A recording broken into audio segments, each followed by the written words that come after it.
Matapos ang ilang taong pagkawala sa telebisyon, usap-usapan ngayon ang umano'y pagbabalik ng hit comedy talk show na Gandang Gabi Vice ni Vice Ganda.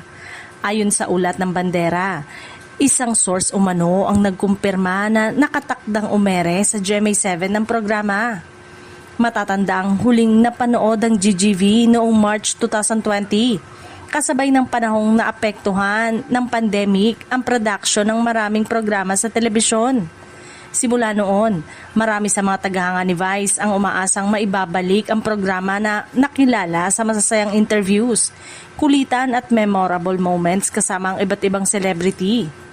Gayunpaman, mahalagang linawin na wala pang opisyal na kumpirmasyon mula kay Vice Ganda o sa GMA Network tungkol sa sinasabing pagbabalik ng GGV.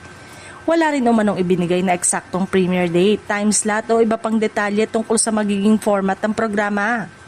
Ayon pa sa source na binanggit sa ulat na nasa kalendar na umano ang programa sa GMA.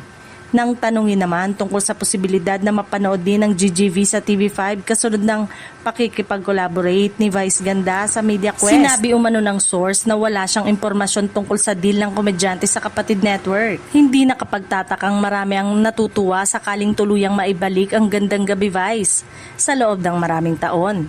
Naging isa ito sa pinakakilalang programa ni Vice at nakakuha ng malalaking following hindi lamang sa Pilipinas, kundi maging mga Pilipino sa ibang bansa.